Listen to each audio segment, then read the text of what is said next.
You start? Just a minute. Okay. Okay. Good evening, ladies and gentlemen. Assalamu alaikum.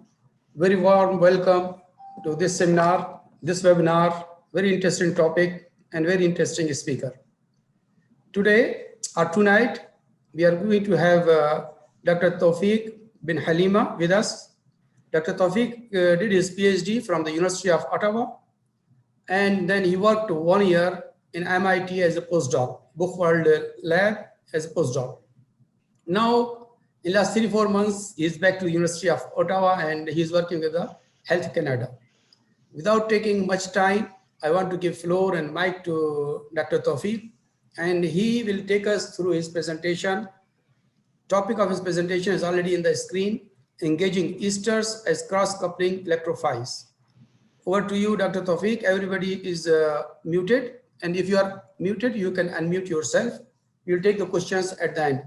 By the way, if you have any question, ladies and gentlemen, you can raise your hand under the participants. Or if you are unable to do it, you can write your name in chat. I will take the question one after another one. Floor is over to you, Dr. Taoufik. You will start now. Thank you. Thank you so much, Professor Siddiqui. And I would like, before starting, to thank Professor Khaled Al-Houshani, the chair of the chemistry department at the KFUPm, for providing me with this opportunity first. Second, I would like to thank Professor Nizar and Professor Nahid, actually, for coordinating this talk. So today, as Professor Siddiqui mentioned, I'm going to talk to you about esters, so hopefully you love them, and how I managed to get these specific and unique, very important functionalities in the cross-coupling chemistry field.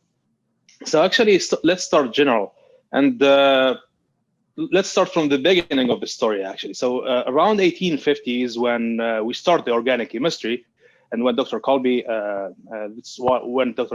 discovered his acetic acid, actually, new, very important and extremely important reactions played a huge role in the synthetic organic chemistry field. Here we could cite 3 Nobel Prizes: Grignard, Jels, Alder, and Wittig. Later on, and the last quarter of 20th century, a new class of reactions that use transition metal catalysis evolved as a powerful tool to make a very important organic scaffolds, actually. So one class of these reactions are cross-coupling reactions. The cross-coupling reactions, where you have 2 coupling partners, electrophilic and nucleophilic coupling partner, they don't see each other, actually, before you add your transition metal to make that RR prime link. A generic mechanism of this starts after the activation of the precat, and the activated catalyst was going to insert into the weakest bond of the system via an oxidative addition step to get that metal 2 species to work, and then followed by transmetallation reductive elimination to get that RR prime bond to form. Actually, as I mentioned, this field represents one of the most important fields that attracted attention of the community or the chemist in the past 20 years. Thus was not surprised that the Nobel Prize in Chemistry was awarded in 2010 on the name of palladium-catalyzed cross-coupling reactions of organic synthesis for Akira Suzuki, Richard Hack, and Ishi Negishi. I saw Suzuki at KFUPm. I was glad to see him and many other pioneers in the field of cross-coupling reactions. So these are some numbers that show us how important this field is, actually. So, for example, in MedChem, the contribution of Suzuki coupling, Suzuki Miura coupling, has jumped from 10 to 20% in the last 15 years or so. So people are recognizing the importance of these reactions to build important organic blocks. So again, it was estimated that 22% of all the reactions in the pharma industry were palladium-catalyzed coupling, and this represent almost the 1/4 of reaction what we run in the industry, and that's a huge number. Also, recent analysis proved that Buchwald-Hartwig amination, or suggested that Buchwald-Hartwig amination was the most performed reaction in the pharma industry. So Buchwald is the guy with whom I did my postdoc, actually, and this represents really a good jump to see how important making CN bonds is in the field. So let's talk chemistry now. So as I mentioned, in order to get the cross-coupling reaction to work, we need 2 coupling partners, a nucleophilic and electrophilic coupling partner. And despite the variety of nucleophilic coupling partners that we get and that has been discovered, electrophilic coupling partners still limited to aryl halides and pseudo halides. So people start recognizing this issue and start to develop upon aryl halides. Actually, after the 2000s, Gusen discovered that anhydride could be used as electrophilic coupling partner for cross-coupling reactions. Libeskind proved that carbon-sulfur bond could be cleaved for a thioester. Shatani used an ether bond. Garg, Shi, and Itami used different bonds of an ester to perform cross-coupling reactions. So people are leaning towards activating more robust substrates, actually. So one of the major benefits of discovering reactions that could cleave strong bonds is the late-stage functionalization. For example, if you have a CX bond, which is strong enough to tolerate the early steps performed in the synthesis to get this complex intermediate, then if you invent the right methodology to cleave that strong CX bond, you will get the benefits of getting late-stage functionalization of it. So let's give you guys a real example of this. So Shatani in 29 used this simple molecule to show us kind of what I want to communicate to you today. So first, he applied the nickel catalysis to cleave the CH bond, so CH activation to perform Negishi coupling by installing the spinel ring on this side of the molecule. And because the O-methoxy is strong enough, it tolerates the first step in the synthesis. Afterwards, they applied in-house methodology to cleave the CO bonds and install that morpholine ring on the other side. So to me, if this carbon-oxygen bond was not strong, or for example, if it was an iodide or an chloride, and you subject that the same reaction conditions, I am 100% sure that you will end up getting the two phenyl rings in both sides of the molecule, and this will not be feasible anymore. So let's talk about esters now. I worked for more than 4 years on esters, and I love them. Hopefully you do. And for the rest of my talk, I'm gonna talk about these. So there is 3 plausible activation modes of an ester. The first mode of activating esters is pathway A, when the methyl insert into the carbon aryl oxygen bond in here, and the nucleophilic coupling partner will come in to transmethylate or reductively eliminate to get the carbon aryl oxygen bond activation to work. The second method, or the second path, is where the methyl insert into the carbon acyl oxygen bond in this time, and to form this metal to acyl metal to intermediate. And from here, we could get pathway B when we lose our carbonyl, or pathway C where we maintain that carbonyl. Here we call that carbon acyl oxygen bond activation with carbonyl retention. Actually, all these pathways are established in the literature except pathway C, and I'm going to tell you why afterwards. So, for example, pathway A were established by Garg and Shi in 28 to perform a Suzuki coupling by cleaving this carbon aryl oxygen bond using nickel catalysis to make that R prime R bond to form. This was very surprising kind of reactivity and showed the importance of catalysis in our nowadays chemistry, because we are cleaving in here the most strongest bond of an ester, the unusual kind of activation mode of an ester. We know if you are teaching second-year organic chemistry student, it's gonna very hard to show him that we are activating this and leaving this intact. So BDEs agrees what I am saying right now, and the 106 kcal per mole to cleave carbon aryl oxygen bond versus 80 kcal per mole to cleave carbon acyl oxygen bond, actually. But Garg and Kinhauk in the UCLA suggested that a 5-center transition state favors the cleavage of carbon aryl oxygen bond formed by the nickel, actually. And that's what makes sense to this kind of unusual reactivity. So pathway B was established again by Itami, and this was done when I started my PhD studies, actually. It was pretty scary. By cleaving this carbon bond of an ester, or by cleaving the carbon acyl oxygen bond and decarbonation to get that bond forming aryl prime bond. He performed the Suzuki coupling using nickel catalysis. The temperature was pretty high, so that suggests that the decarbonation may occur and occurred again. Pathway C is kind of introduced to the community in 24, where Shatani and co-workers use this kind of activated ester. So this nitrogen here is not for decoration. That nitrogen is doing 2 main things. That nitrogen is acting as electron withdrawing group, making this carbon-oxygen bond weak and prone for activation. The second job for this nitrogen is bringing that palladium center next to the carbon-oxygen bond, helping it to cleave the ester. So if you replace this nitrogen by an oxygen, you hide the rest of the molecule, you will see that this is kind of anhydride more than an ester.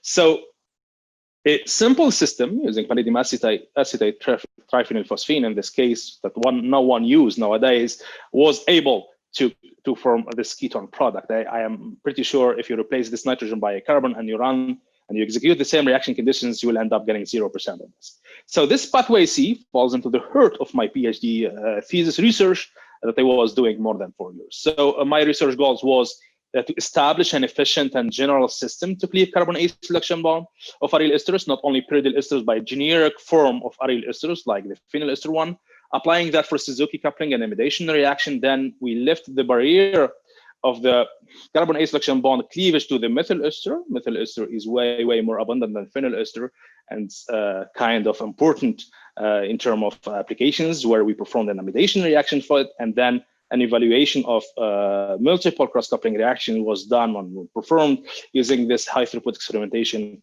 and investigation. So the first part of my talk is going to be a palladium-catalyzed Suzuki Miura cross-coupling of aryl esters. The project was started with a high-throughput, let's say, mindset. Sorry about that. And various esters, boric acid, reaction conditions were tried using 96 well plates. I'm going to tell you more about these plates later on in this talk. Initial hit were discovered by getting 8% from these kind of activated substrates, electron withdrawing on the ester, electron donating on the boric acid using this BPF. After a preliminary optimization, I managed to get 11% of relatively, let's say, inner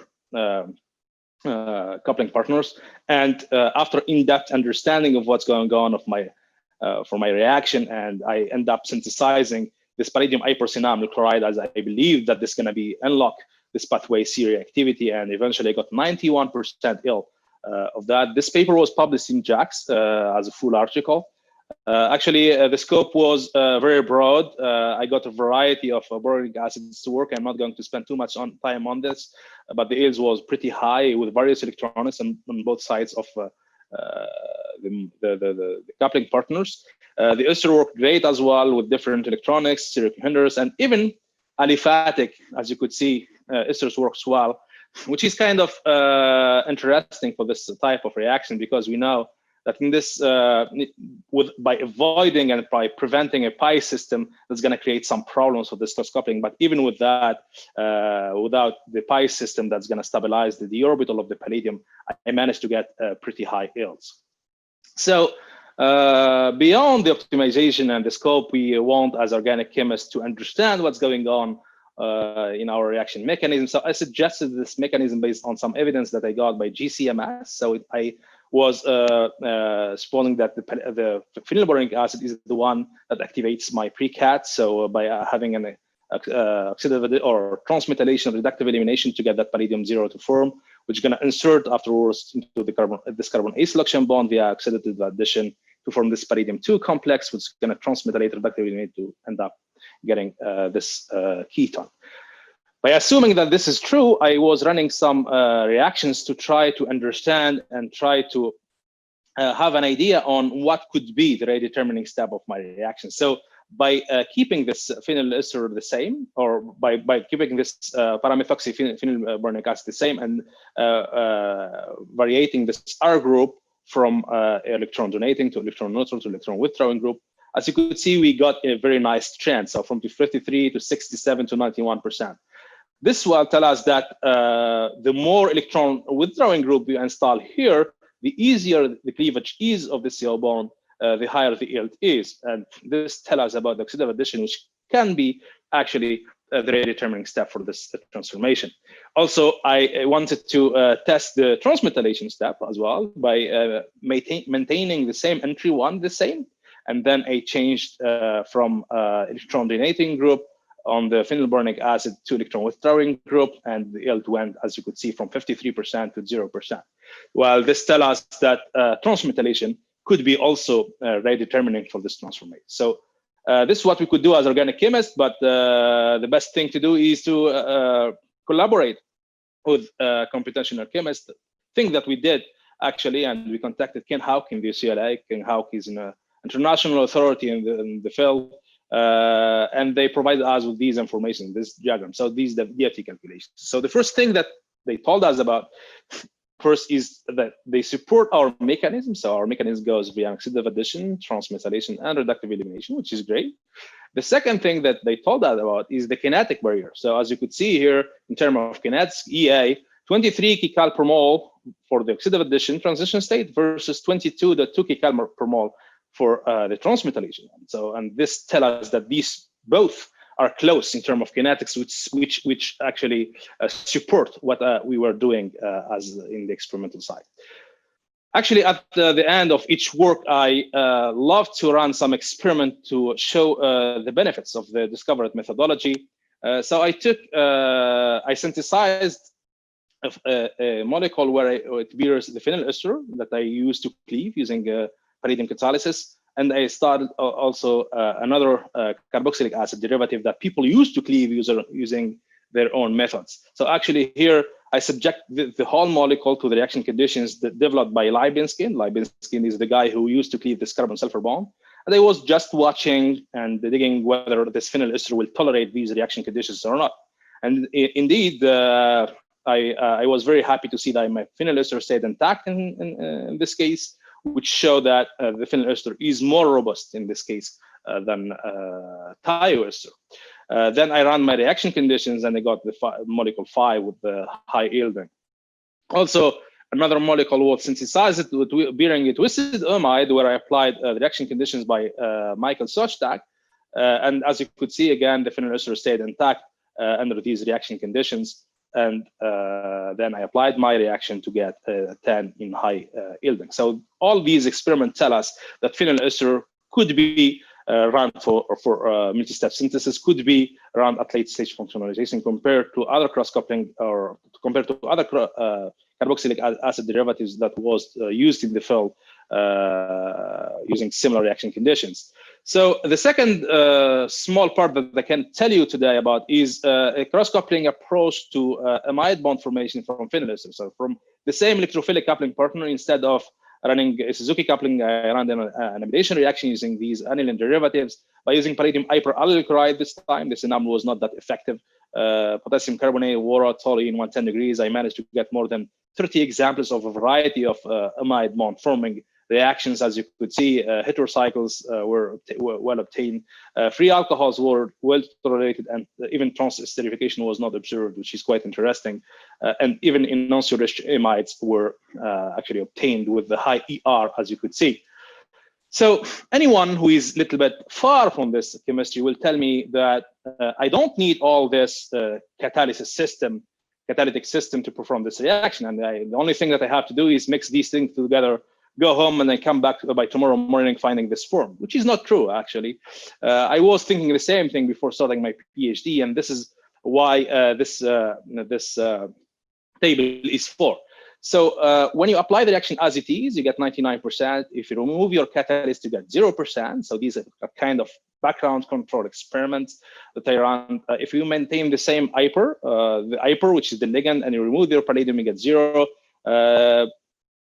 Jumping in with a stronger base like potassium tetrabutoxide got only 6%.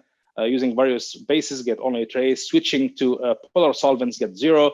And the only two reactions are entry 7 and 8, which is what people really run in the literature. So if you want to get these things reacting together, again, the benzenolide in this case, you have to use either strong and harsh flammable 3-methyl aluminum or very strong base like methyl lithium.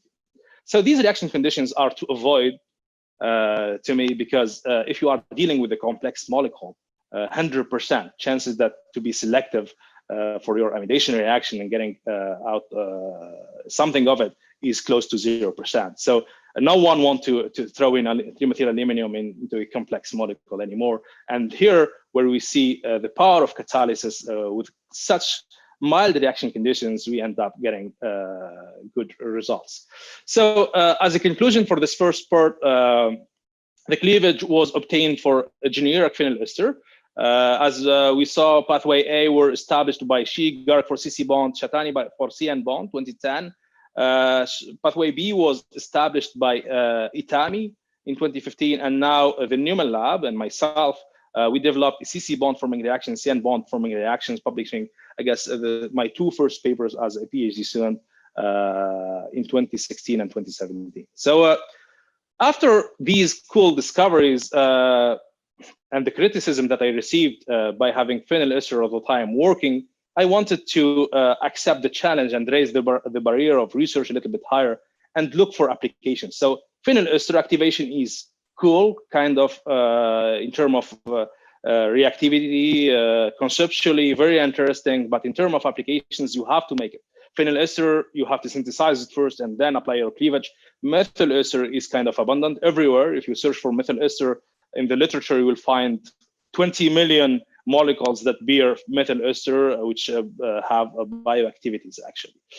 So I decided for the rest of my PhD to accept the challenge, as I said, and work on the methyl ester cleavage, which is something not easy at all. So let's start by the challenges with amide bond formation.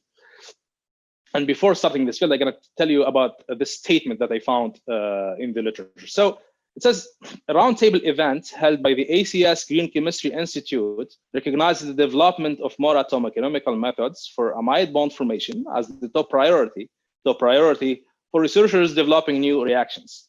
So this statement is telling us all what has been discovered previously for amide bond formation, which is one of the most performed reactions in the pharma, is not enough. We have, how much reaction we have to make amide bonds? 100, 200, 1,000, I think more than that. But how many of them we are using actually in the labs? 2 or 3, which is quite low actually. So amide bond is everywhere. These are 3 important drugs from many millions that exist in the literature. And please remember this antidepressant agent. I'm going to tell you a cool story about it at the end of this talk. So the traditional routes to get amide bond from an activated methyl ester are not too many. We could summarize that in 2 big pathways. Pathway A, where we used a strong base or aggressive organometallic reagent. And pathway B, which is the milder one that everybody is using it, even myself. I used this many times in the Newman lab and during my postdoc, where we have to go back to the carboxylic acid via hydrolysis. And then we apply DCC coupling. And this is wasteful. 2 steps. You have to come up with stoichiometric amount of your coupling agents to see the DCC. You're going to get stuck with urea at the end of the reaction and too many problems. So in catalysis, people try to resolve kind of this issue. In 2016, Neil Garg in the UCLA developed a nickel catalyzed amide of methyl naphthate via this carbon acyl oxygen bond. This reaction is kind of cool. It's the first one and the first evidence in the literature that show that catalysis could cleave such strong CO bond. But in terms of application, this is very limited. Why? Because they're suffering from a limited substrate scope. So the only thing that works for this transformation is orthonaphtha methyl ester and methyl aniline, which is kind of very limiting. The second issue is that are employing a stoichiometric amount of Lewis acid. The second, try to get esters to work and to form amides of them are done by myself, as I showed you previously when I applied palladium hyperallyl chloride to this phenyl ester chemistry. The second one done by Hazari one year later, and he used a palladium indenyl as hyperchloride, and they succeed on lowering the temperature from 110 to 40 degrees, which is quite interesting. So both are excellent methods, but this one suffers from stoichiometric Lewis acid, limited substrate scope, and this one suffers from activated esters, primary anilines. So the main goal, my goal was to develop a general methodology that could enable amide bond formation from abundant methyl esters. And hopefully this could be acid and base-free amidation.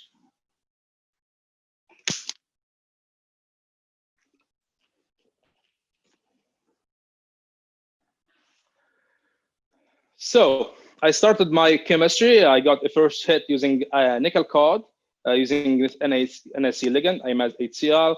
After 3 months of optimization, I managed to get 86% of this benzenolide.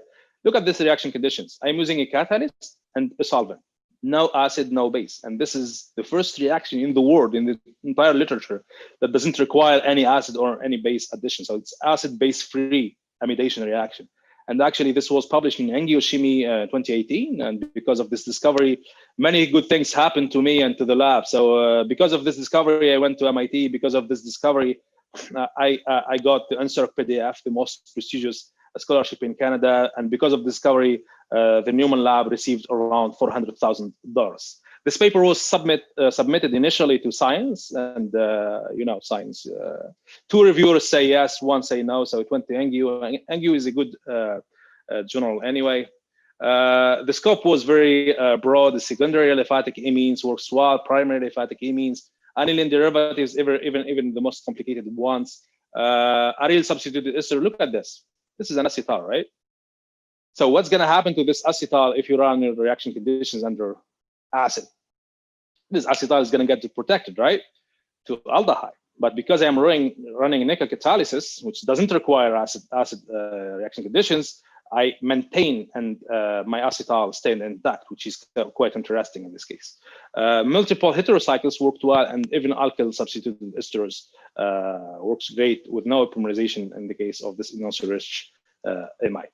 So I love to run applications, as I mentioned previously. So I took a bifunctional molecule, so parafluoromethyl ester, and I ran this with two different amine nucleophiles, so pyrrolidine and the morpholine. I applied that for nickel catalyzed reaction, the one that I discovered. And as you could see, the amine touched only the methyl ester in this case. The second one, I ran kind of SNIR type reaction. As you could see, the site of reactivity in this case is the CF bond. So this is a magic kind of thing, right? And this, on the top of being a nice orthogonal reactivity and show us the power of catalysis of tuning reaction conditions and the divergency of the outcome of the reactions, it served as an extremely good background reaction for people that they believe that mixing these two things together lead us to the amide immediately, which is not true. And this is one of the experiments that support what I am saying right now. So as I said, please kindly remember this antidepressant agent. So this is done in the literature via this route. So from the starting material, they get to the methyl ester, and they are forced to come back to the carboxylic acid before applying the CDI coupling and getting low EID for in 2 steps actually.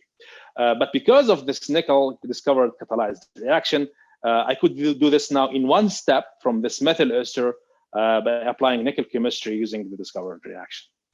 As a conclusion, catalytic amide bond formation reaction from methyl ester was discovered, covering a range of aliphatic amines, aniline coupling reactions, additive-free, which is the most important thing that I was glad to see during my work on this project.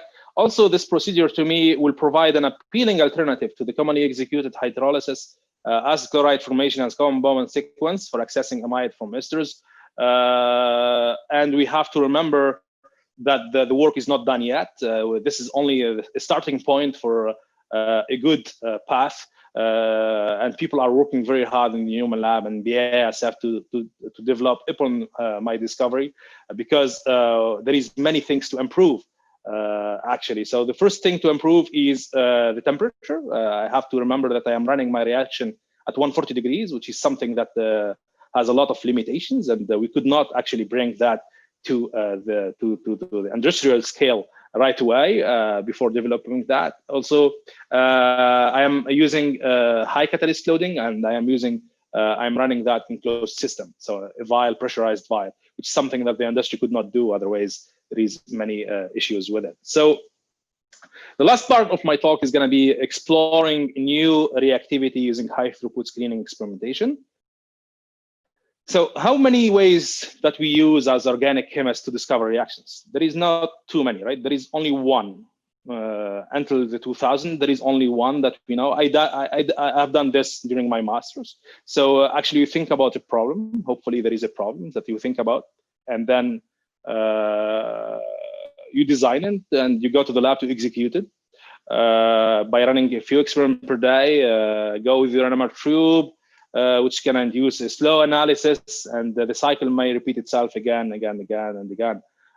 which is kind of horrible for a graduate student because it's such a stressful part of each person's life, and we have to develop upon this traditional method. So the second method that people start using between 2010 and 25 in the academia and around 1990s in the industry are HTE. So HTE is quite interesting to accelerate research by running these 96 well plates, as you could see here.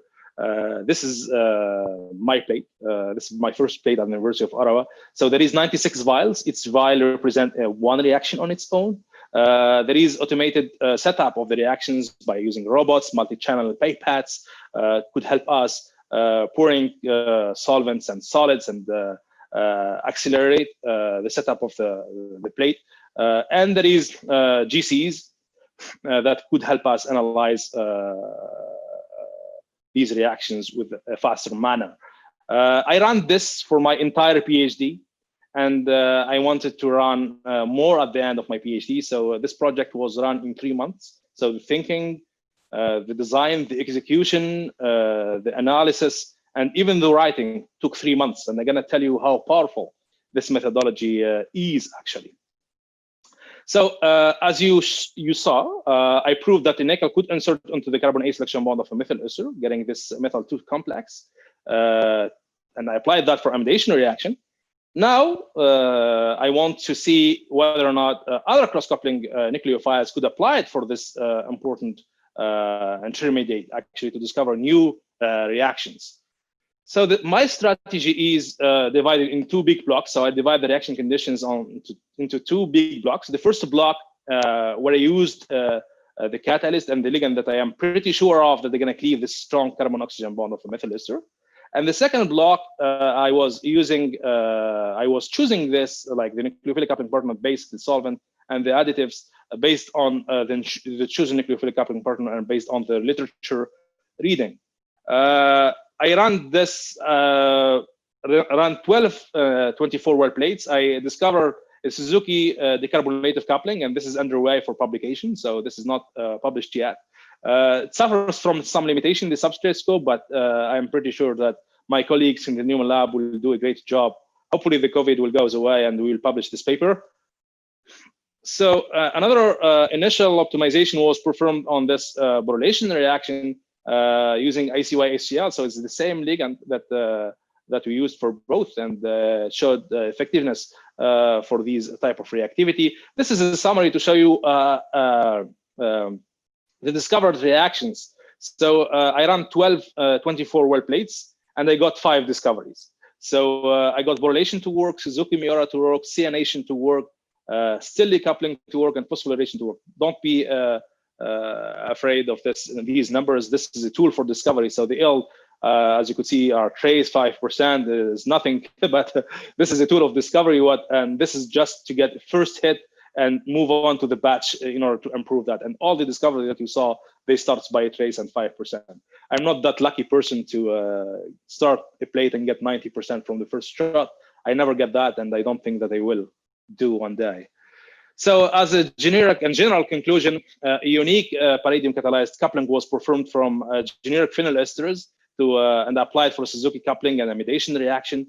And then we smoothly transitionate to the methyl ester catalysis, where I applied that for amidation reaction. Also using HTE evaluation, we get discover 2 more discoveries that are expected to show up in the literature pretty soon.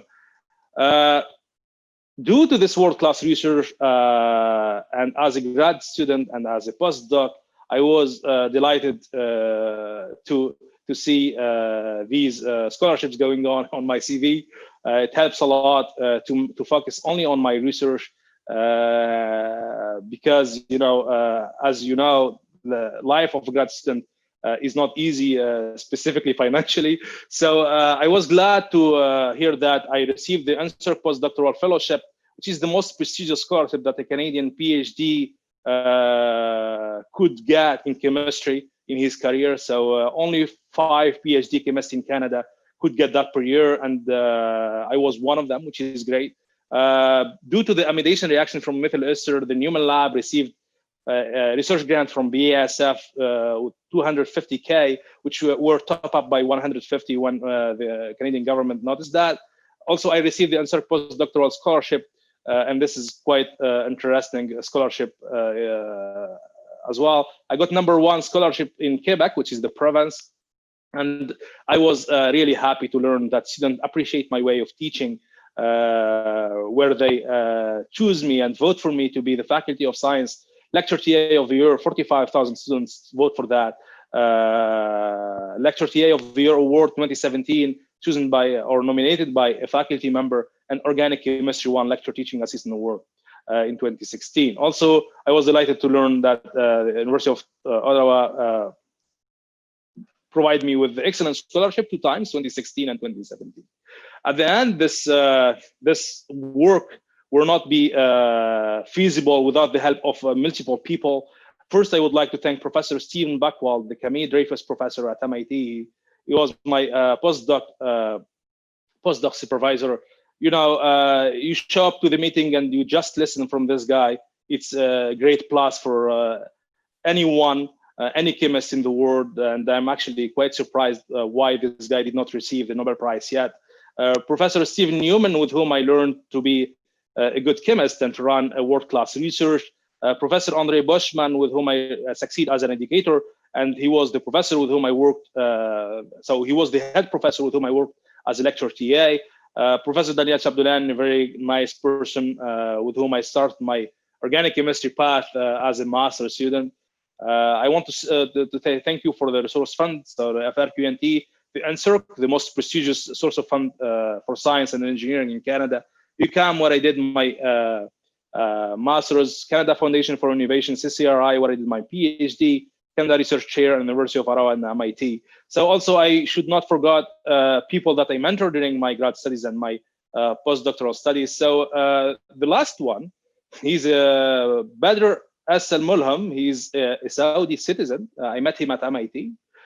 He told me a lot about the vision of the Kingdom 2030, and he's one. He contribute as one of this vision, and the Kingdom sent him to receive a world-class education at MIT. So he was working under my supervision for kind of few weeks or 1 month or so, before this COVID came on, and he came back to Saudi Arabia. I guess he's now in Al-Hassa.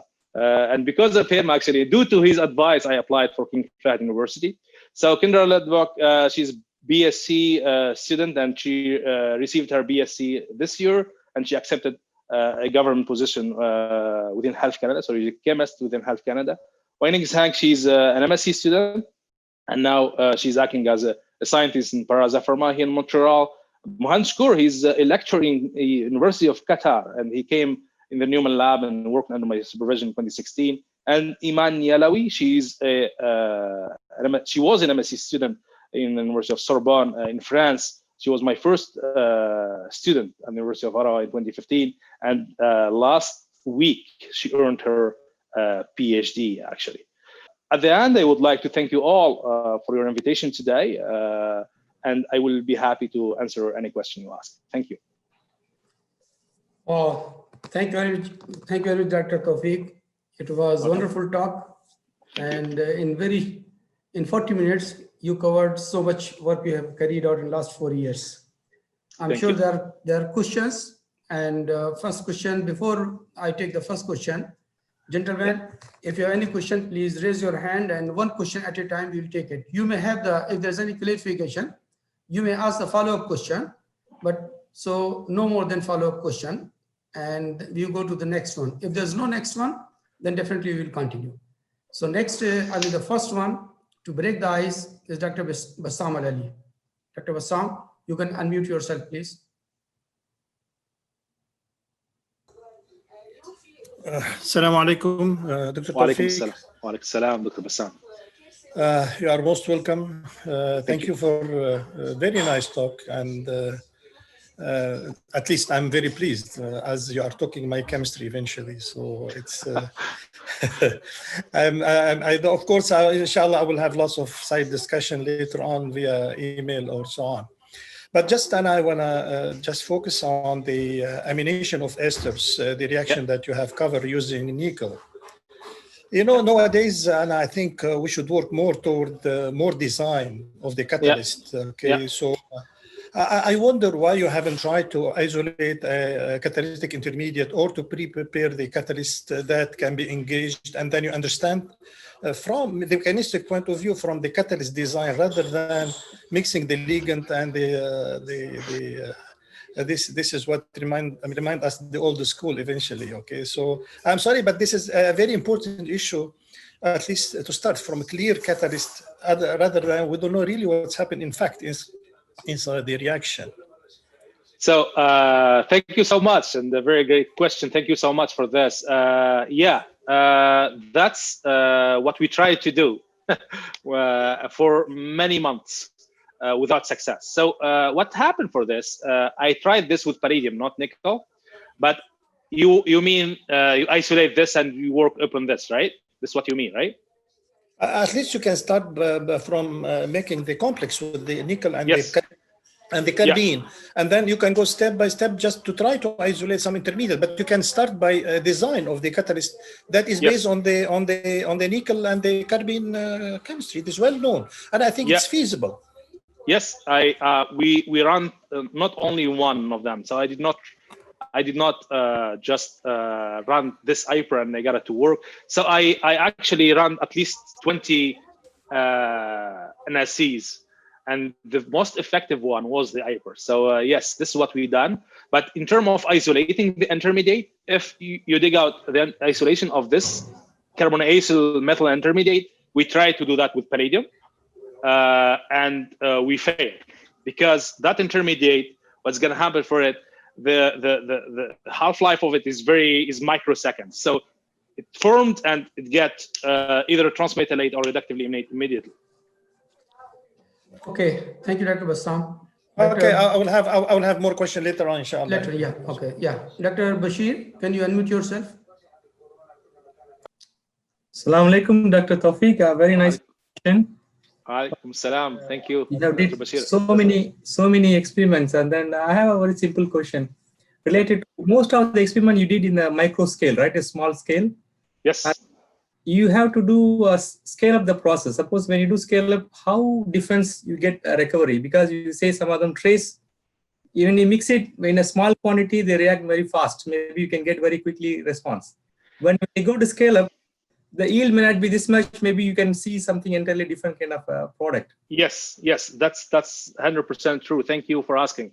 So actually, what we do with the HTE, we could not run in gram scale. Otherwise, it's going to take you too much material to do it. No one could do that. Even at MIT, you can't do that. No one will give you such amount of money. But we used to run at 0.05 millimole scale. And once we detect a hit of that, because for this is to me a tool of discovery. I never ran the optimization on it. You could do that, but in academia, it's kind of hard to do it. So, and upon discovering something, I went to the batch to run at 0.1 millimole scale, 0.2 millimole scale, and even I raised up to 1 millimole scale. And yes, very small scale is always difficult. And what I noticed by running the chemistry, once I go up to 0.5 and 1 millimole scale, the yield is way better and the recovery is way better. Yeah. Okay, thank you. Welcome. Okay, thank you, Dr. Bashir. I said before, Dr. Wissam. Dr. Wissam Ilali. Oh, so you are coming back to me. Yeah, I will come. Yes. Assalamu alaikum. Yeah, let me complete the first round. Yes, Dr. Wissam. Okay. Wissam. Okay.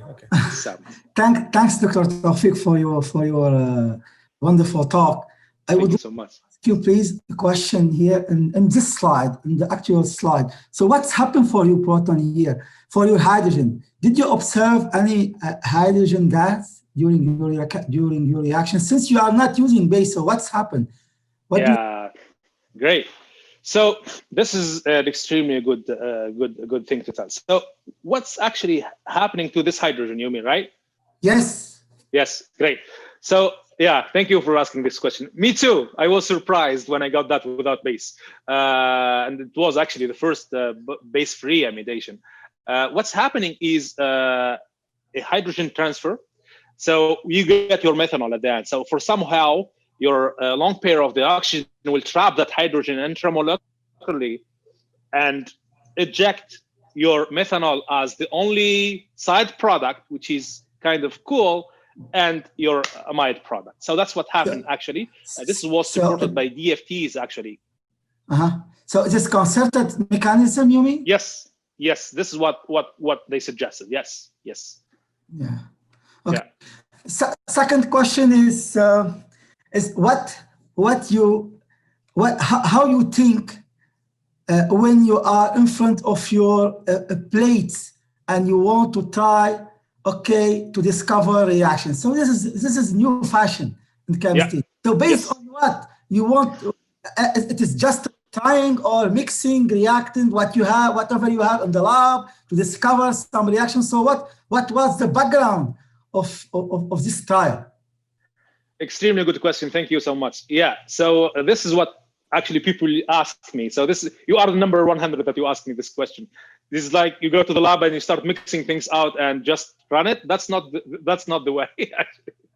Yeah. So what we actually do, we divide the plate into 3 phases. So the first phase, which is going to be 70% of the plate, is done based on literature reading, precedence, and using our scientific intuition. You know, there is many things run on this field, not on methyl ester specifically, but run on aryl halides, for example.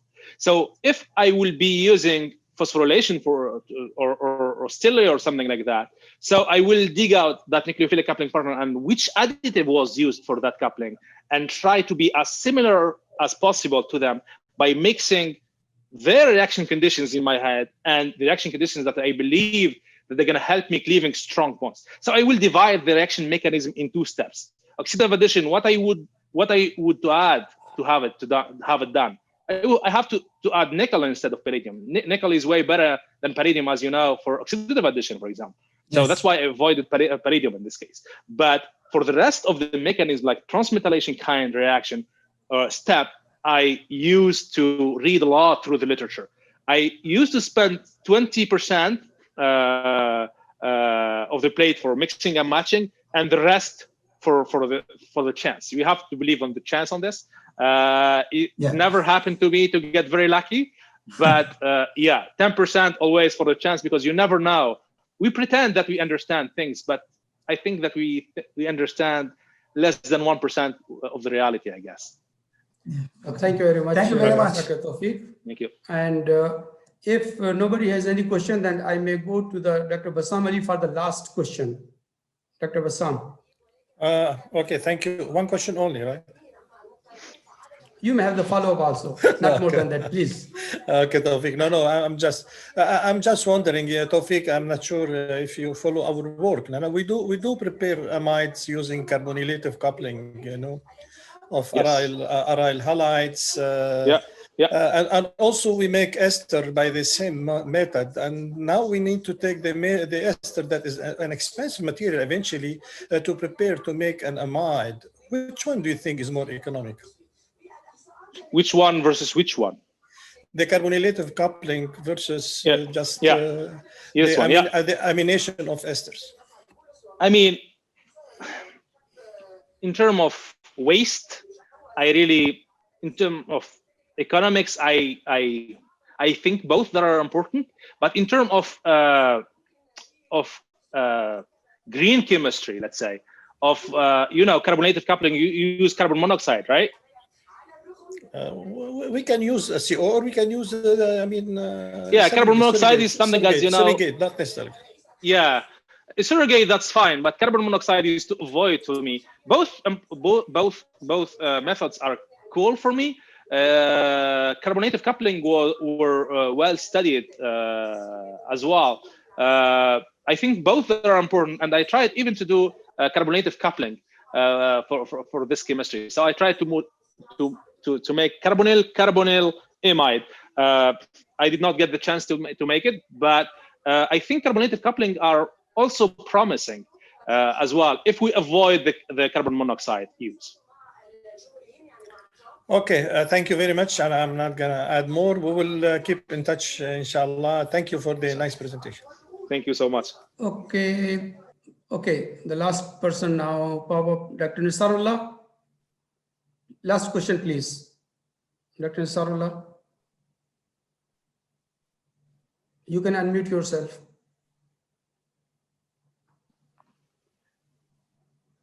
Dr. Nisarullah. Yes, okay. Thank you very much, Dr. Taoufik. It is a very nice presentation. Thank you so much. I have a general question, and I have very simple technical question. General question, how much time exactly did you spend in Dr. Stephen Buckwall lab? I spent exactly 9 months. 9 months, okay. Yeah. Okay. Yeah. So my second question is that, the most popular industrial methods of amide synthesis, of course, amide bond is, very, very important. Almost 25% of the pharmaceutical contain this amide function. And the most popular industrial method of amide synthesis is basically rely on the activation of carboxylic acid using those coupling reagents such as carbodiamide and things like that. Why is it that, this catalysis is not that suitable for industrial purposes, for a pharmaceutical, perspective? I mean, we start using them. So as I mentioned previously, people don't want anymore to use traditional methods to make amide bond, for example. Why? Because in terms of step economic, in terms of waste, people are using DCC like BASF. They're the leading company in the world for agrochemicals. They're using, as I said, they hydrolyze first and then they apply DCC coupling. The problem is not in doing 2 steps. The problem is what they're going to do with the tons of the urea that they're going to form. They're going to burn them. That's why they inject money in this program in order to help doing that.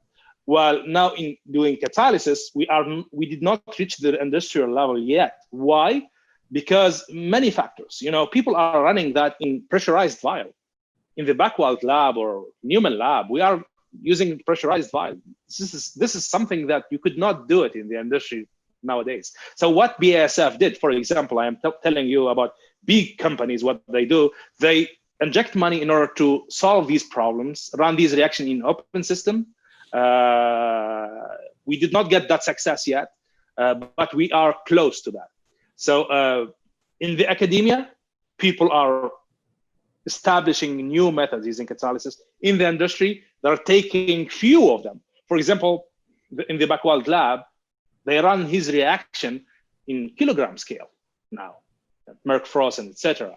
So people they do use catalysis they start using catalysis for their industry, but not all the methods are transferable. For my method, I'm talking for something that I understand, BASF want to run this method in an open system, reducing the temperature and reducing the catalyst loading. So this is what preventing them to take immediately the discovery to make it at the industrial level, for instance. Thank you. My question was about the pharmaceutical industry perspective. Yeah. I said that, in pharmaceutical industry, they are using this conventional, carboxylic acid bond activation. Yeah. And they're not considering this, metal-based catalysis. So my question was that why is it that in pharmaceutical industry, I'm talking about from the perspective of pharmaceutical industry. Why they are not using what? Yes. Because you see they are usually, in the industry, pharmaceutical industry, the conventional, activation of carboxylic acid using those coupling reagent, that is very much familiar, very common, and that is, mainly used. My question was, what do you think that why is that this catalysis based, imidation cannot be used? That was my question. It could be used eventually, and people are improving that to be used. Why it can't be used? It could be used, but they have to make progress in the discoveries because they, for example, my reaction, they're gonna use it 100%. But as I mentioned, there is issues with it. At present, there is issues. The first issue is that I am running this in a pressurized vial. That's why people in the industry, they could not take this immediately and run at ton scale because it's going to have an explosion, for example, if you get a pressurized 1 ton scale, you know? So that's why they could not take the knowledge. Last thing. Thank you. I just I want to last thing. Okay. I just want to ask, don't you think that this toxic metal waste that is, produced as a result of your reaction, that is a problem in the pharmaceutical industry? Using this reaction is a problem. Do you think that?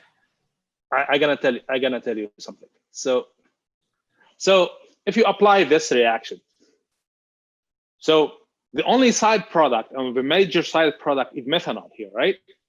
If you ignore the nanoparticles of nickel or the hyper fragment that they're gonna form, so this could be filtrated into silica gel. So you mean that this is the reason why people I'm talking about the toxic metal. I'm talking about the metal. Forget about the other byproduct. I'm talking about the metal that you use as a catalyst. Yeah. Do you see this as a problem? I see it as a problem, but this could be filtrated. They could invent a process to isolate it. I see it as a problem. Yes, 100%. Nickel is toxic. I know that, but in the industry, they are smart enough to inject a process to remove that before it gets to the actual molecule, actually. So it runs the purpose and then cut out. Thank you very much. Okay. Thank you. Okay, Dr. Taoufik, thank you very much for a wonderful presentation. You have taken, just 40 minutes and you covered a lot of material, a lot of fields, a lot of reactions. I think you shared with 4 steps, 4 stages of your work. And you also shared the vision, if you are happy to be here. If Dr. Khalid Hoshani wants to say a few words, something, or I will close it. Dr. Hoshani, Chairman. I just want to thank everybody for attending this seminar. Thank you, Dr. Taoufik, for excellent presentation. Thank you so much. Thank you all. Thank you so much. Thank you all. And thank you, Dr. Taoufik. It was wonderful having you with us. Thank you so much. Bye-bye. Bye-bye.